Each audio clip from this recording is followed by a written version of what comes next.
The golden light of morning spilled across the towering windows of the mansion, illuminating walls painted in soft creams and adorned with expensive art.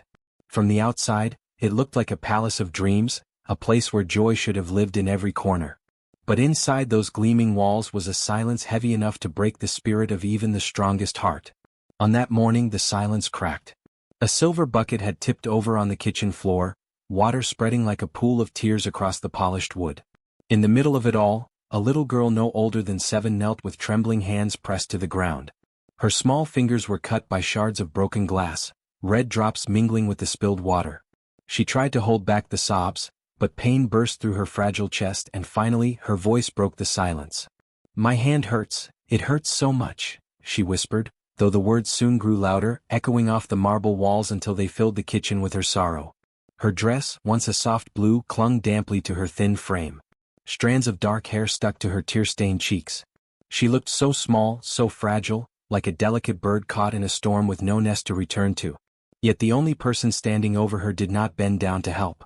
The woman, her stepmother, stood tall, a figure wrapped in red silk and sparkling jewels. To strangers she was elegance itself.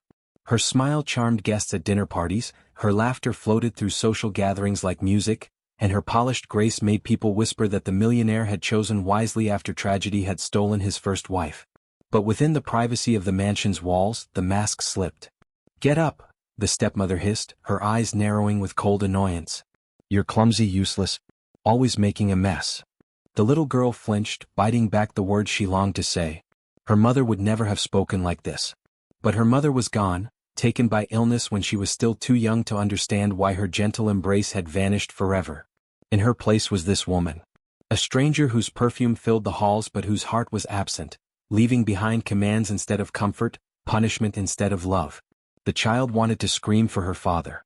To run into his arms and tell him everything, that she was hurting, that she was scared, that she felt invisible. But he was never there. Her father, the man the world admired, was too busy building empires.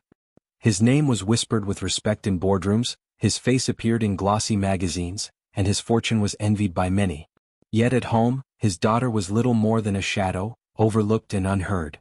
The girl pressed her small injured hand against her chest, tears blurring her vision.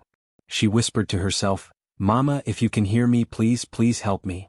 The light from the windows seemed to brighten, as if answering her plea, but the stepmother's voice cut through the fragile hope. "Stop crying. Do you think tears will fix this floor? Do you think your father needs to see you like this, weak, pathetic?" Her words struck deeper than the glass.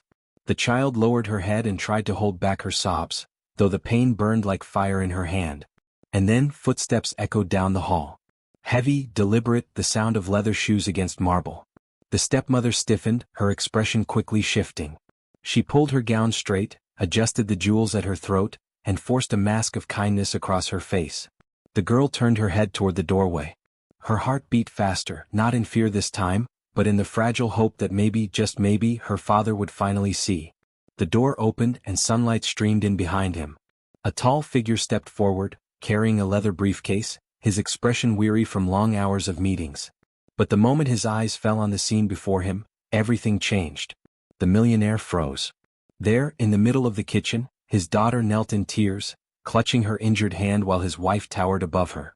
The spilled water glistened on the floor like shattered glass reflecting the sunlight, and for the first time in years, the man felt the weight of something heavier than any deal he had ever closed. The briefcase slipped slightly from his grip. His chest tightened. Time seemed to hold its breath. This was not the life he had promised his little girl when her mother placed her in his arms. This was not the protection he had sworn to give when he became both father and mother after tragedy struck. The girl's voice, fragile, broken, echoed again. "My hand hurts so much." The words pierced him not just because of the injury, but because of what lay beneath them. Years of loneliness, silence, and longing. The father's heart cracked. And in that instant he knew this moment would change everything.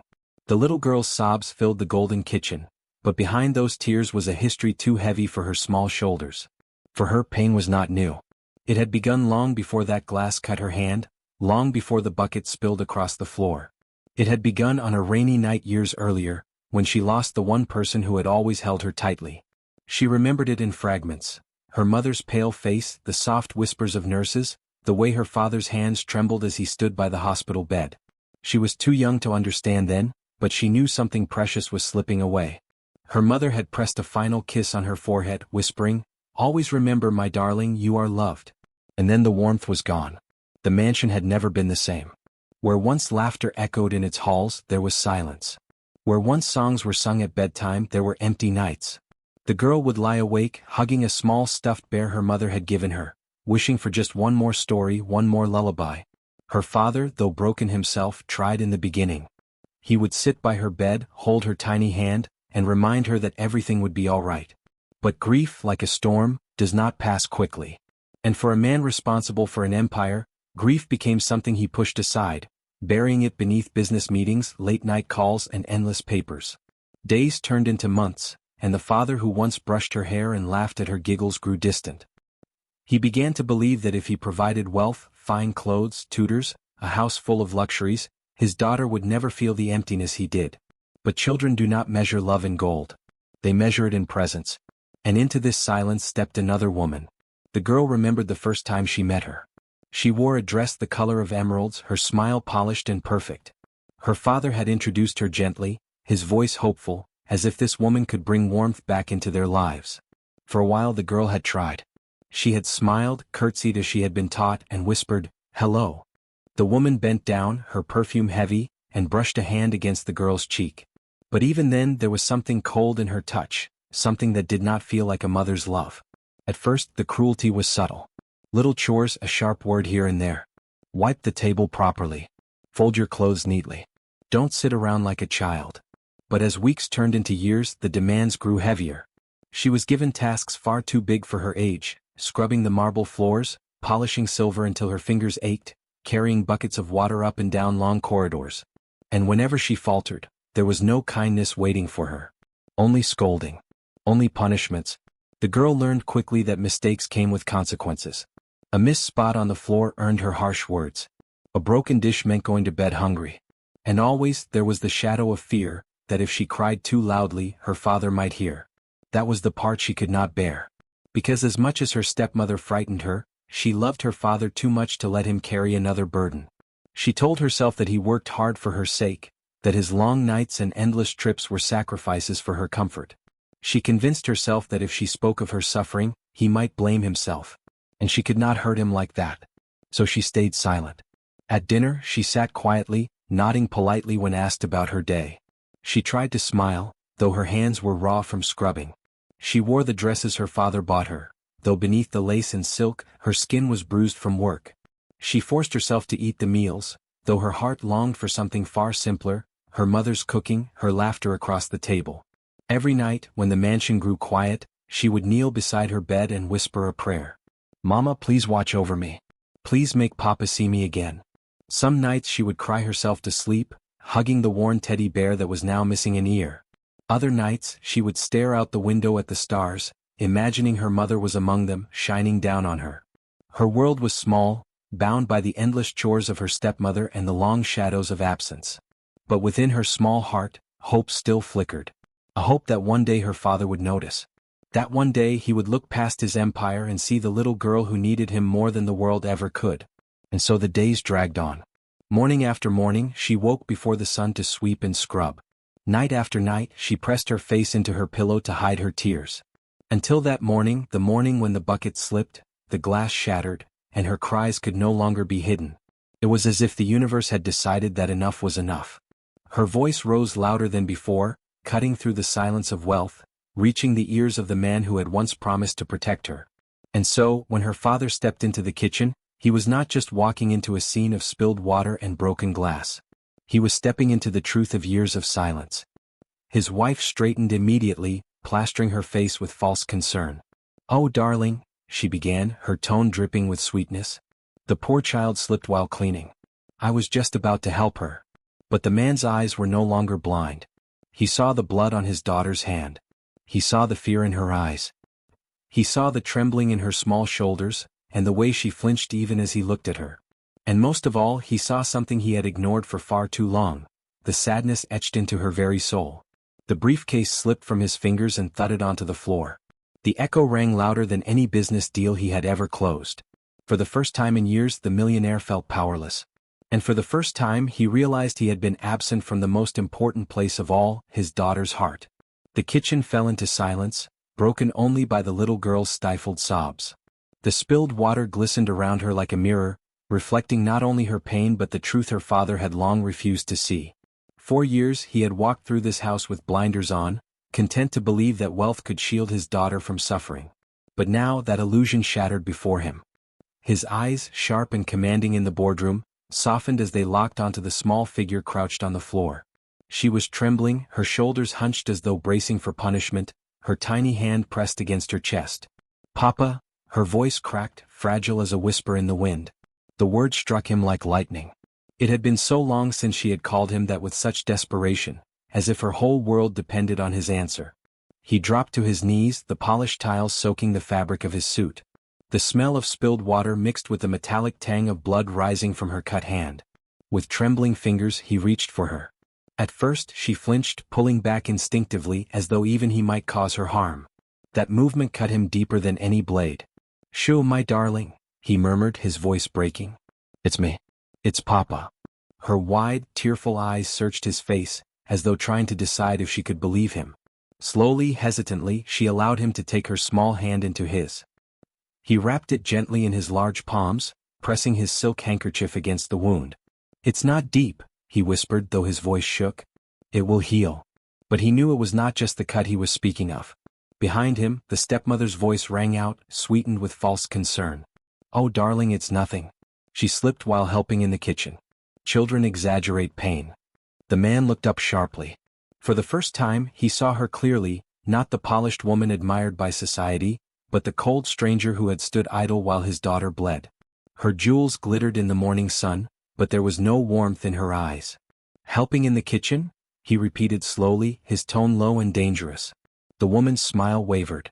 "Yes, of course. I encourage her to be responsible. A little discipline never harmed a child. She must learn." "Learn what?" His voice thundered, echoing off the walls. "To suffer in silence? To bleed while you stand and watch?" The girl pressed closer to him, her small body trembling. He felt the way she leaned into him, seeking protection, seeking what she had been denied for so long. Memories rushed back unbidden. He saw his late wife's face, radiant with joy as she cradled their newborn daughter. He remembered her words, "Promise me you'll protect her. Promise me you'll give her a life full of love, no matter what happens to me." He had promised.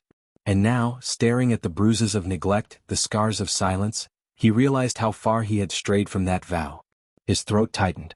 He had built skyscrapers, sealed million-dollar contracts, and commanded respect across nations. But here, in his own home, he had failed at the one role that mattered most, being a father. The stepmother shifted uneasily, sensing the ground beneath her slipping. "You're overreacting. She's fine. Just a small accident." His eyes blazed. "Do not lie to me." The sharpness in his tone made even the woman fall silent. He turned his gaze back to his daughter. "Tell me," he whispered gently. "Tell me the truth, little one. Has she hurt you? Has she made you do this kind of work?" The girl's lips trembled. For years she had kept her silence, convinced that revealing her suffering would only bring her father more pain. But now, looking into his eyes, she saw something different. She saw not the distant figure of wealth and power, but her papa, the man she remembered from long ago, who had once brushed her hair and lifted her into the sky with laughter. Her tiny voice cracked. "I tried to be good. I didn't want to make you sad. But every day she makes me work. She yells. She doesn't like me." Tears spilled down her cheeks, raw and unrestrained. The man felt as if his heart had been pierced 1,000 times. He pulled her into his arms, cradling her against his chest. Her small frame fit against him perfectly, as though she had always belonged there. And in that moment, he swore to himself that he would never let her go again. His wife's voice cut in, shrill with panic. "She's lying. She's a child, she exaggerates. Do not let her manipulations fool you. You know how children are." He turned to her, his expression cold as stone. "Enough." The words sliced through the air like a blade. The woman fell silent, her painted smile collapsing into a scowl. She had seen his fury in business before, but never turned upon her. For the first time she felt the weight of his judgment. The millionaire held his daughter tighter, his mind unraveling with guilt. He saw now the missed dinners, the nights spent in hotel rooms while she cried herself to sleep at home. He saw the moments he had chosen: contracts over bedtime stories, meetings over birthday candles, wealth over love. And yet, despite it all, she had not stopped loving him. "Papa," she whispered into his chest, her voice barely audible. "I prayed every night that you would see me." His tears fell freely now, wetting her hair. He kissed her forehead, his lips trembling. "I see you now, my angel. I see everything. And I swear I will never close my eyes again." The room stood frozen in that vow. The woman in red shifted, her face twisted with frustration. She opened her mouth to argue, but his glare silenced her once more. In that moment, she realized the power she had wielded so easily over the child was crumbling. The little girl clung tighter to her father, feeling the first flicker of safety she had known in years. The pain in her hands still throbbed, but deeper wounds, loneliness, fear, neglect, were beginning to find the first touches of healing. And though the future was uncertain, something had changed. The father's heart, once hardened by ambition and dulled by grief, had awakened. And the man who had once been too busy for love was now ready to fight for it. The mansion, once filled with the hollow silence of wealth, now trembled under the weight of truth. For the first time in years, the millionaire looked around his own home and realized it was not a sanctuary. It was a prison for the little girl clinging to his chest. He rose slowly, lifting his daughter into his arms. Her small body fit against him as naturally as breathing. She buried her face into his shoulder, her tears soaking the fabric of his suit, but he did not care. Each sob was a reminder of what he had missed, of the years he had allowed to slip through his fingers. The stepmother's heels clicked sharply against the tiles as she stepped forward. "You're making a scene," she said coldly, the sweetness stripped from her voice. "She's a child. Children cry. Don't let her manipulate you. You have an image to maintain, and pity is not part of it." He turned his gaze on her, a gaze that had once intimidated rivals across the globe. "Image?" His voice was low, steady, yet brimming with fire. "Do you think I care about image when my daughter has been suffering under my roof? This is no exaggeration. I see it in her eyes, in her scars, in the fear she carries. She's lying." The woman snapped, her mask cracking. "She hates me because I'm not her mother. She invents stories to turn you against me." "Enough." His voice thundered, rattling the very walls. The girl flinched at the sound, but his embrace tightened, a silent promise that his fury was not directed at her. He stepped closer to his wife, his eyes dark with years of suppressed guilt now transformed into anger. "I trusted you," he said through clenched teeth. "I believed you would care for her when I was absent. I believed your smile, your words, your false kindness. But now I see the truth. You never loved her. You never tried. You only loved the wealth, the status, the luxury. But let me make one thing clear." He raised his chin, his voice cold as steel. "All of that means nothing to me now. She is my everything." The woman's face hardened, her jewels catching the sunlight as though mocking her emptiness. "You would throw away everything for a child's tantrum?" His laugh was bitter but resolute. "For her? I would throw away the world." The silence that followed was deafening. The woman's lips parted, ready to argue, but she saw something in his eyes that silenced her: finality. There would be no compromise, no turning back. He turned away from her, carrying his daughter through the halls of the mansion. The girl's tears slowed, replaced by a tentative calm as she clung to him. For the first time, she felt safe in her father's arms, as though he truly belonged to her and not to the endless meetings, contracts, and fortunes that had once stolen him away. They reached her small bedroom, tucked away at the far end of the hall. He pushed the door open and was struck by its simplicity. Despite the wealth surrounding them, the room was bare, just a small bed, a desk, and the worn teddy bear she hugged each night. No trace of joy, no trace of a child's laughter. He set her gently on the bed, brushing a strand of hair from her face. "My angel," he whispered, his voice thick with emotion. "Forgive me. I should have been here. I should have seen. I thought money could protect you, but I was blind. From this moment on, everything changes." She blinked up at him, her eyes wide with hope and uncertainty. Will you stay, Papa?" The question pierced him like a dagger. Such a simple plea, and yet it carried the weight of years of absence. He pressed a kiss to her forehead. "Yes. From now on, you will never have to wonder if I'm here. I will be by your side. No more silence. No more pain."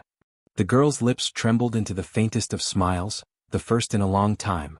She clutched his hand, holding it as though afraid it might vanish again. That night the house felt different. The stepmother stormed through the halls, furious at the sudden shift of power. But her voice no longer carried authority.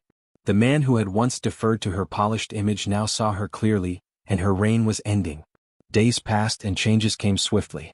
The father began canceling meetings, rescheduling trips, carving time into his calendar not for contracts but for his daughter. He dismissed servants who had turned blind eyes to cruelty. He confronted his wife, stripping her of the control she had wielded, until she was left powerless. Eventually she packed her gowns and jewels, her pride too great to endure a life where she was no longer the center. She left without a backward glance, her footsteps echoing away into memory. And in her absence, light returned.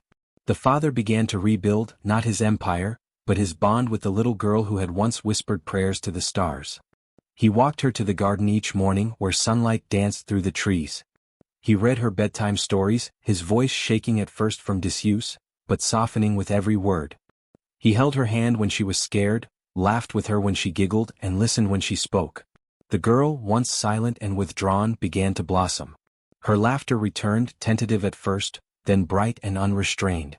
The mansion, once cold and echoing, was filled with warmth again, not from gold or jewels but from love. One evening, as the sun set in shades of gold and crimson, the father sat with her on the balcony, the air cool and gentle. She leaned against him, holding the old teddy bear, its worn fabric a reminder of all she had endured. "Papa," she whispered. "Yes, my angel? Do you think Mama can see us?" He swallowed hard, his throat tightening. He looked up at the sky, where the first stars were beginning to appear. "I believe she can," he said softly.